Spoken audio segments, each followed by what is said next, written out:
They said Africa has no architecture, so I used AI to prove them wrong. Someone actually wrote that on the internet for the world to see.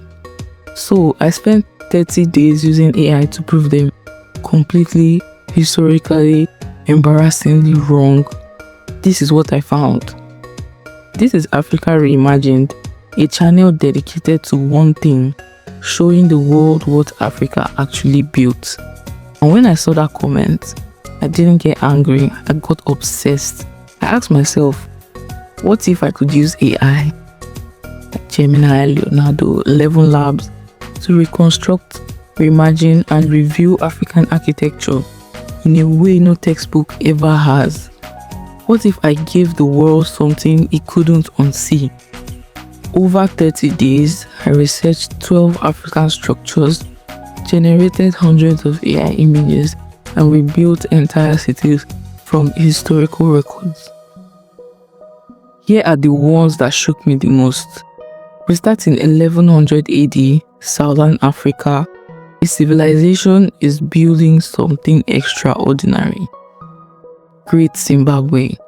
Towers of dry stone, no mortar, no cement, no iron rods, stacked so precisely that they stood for nearly 900 years. When the British colonizers arrived in the 19th century, they refused to believe Africans had built it. They invented myths. They blamed ancient Phoenicians, Arab traders, anyone but the people who actually lived there. The name Zimbabwe literally means house of stone in Shona. The builders told you what it was. They just chose not to listen.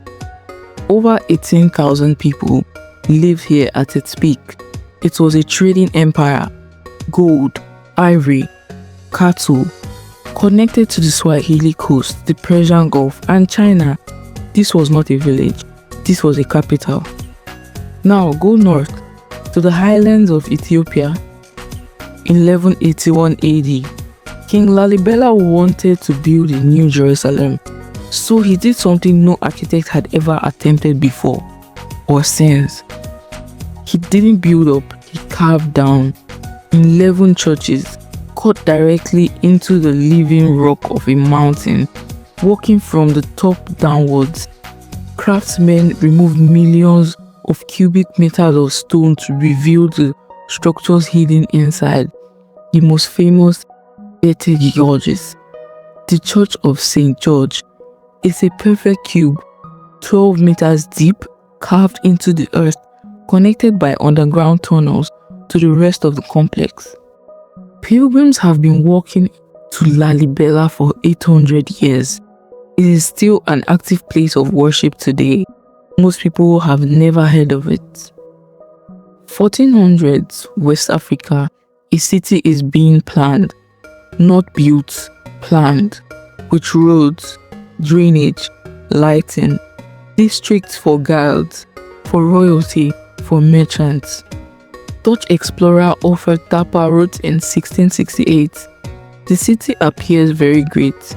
You enter it by great broad streets, which seems to be 7 or 8 times broader than the Warmost Street in Amsterdam.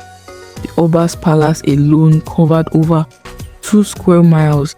They had running water channeled through clay pipes beneath the streets, and the walls of Benin City were 4 times longer than the Great Wall of China, stretching over 16,000 kilometers across the kingdom.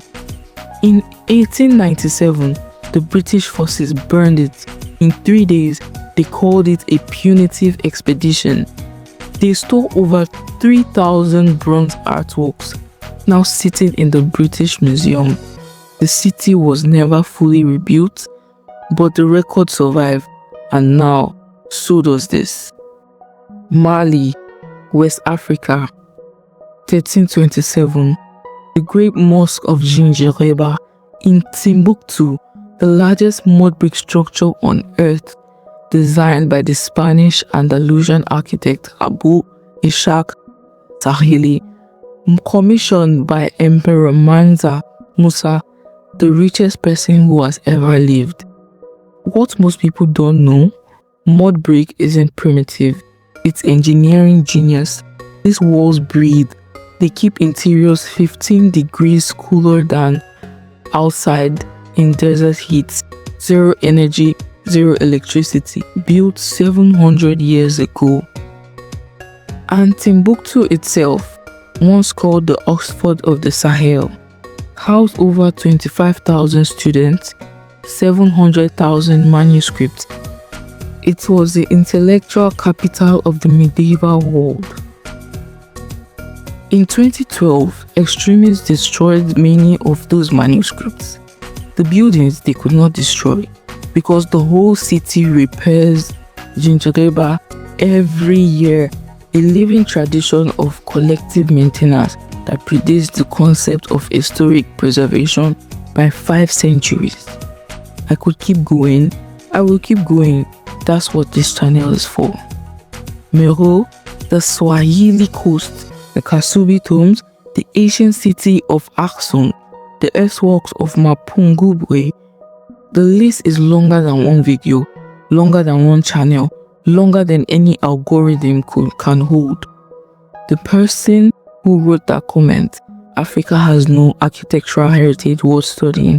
They weren't evil, they were just never shown. That's the real problem, not malice, omission.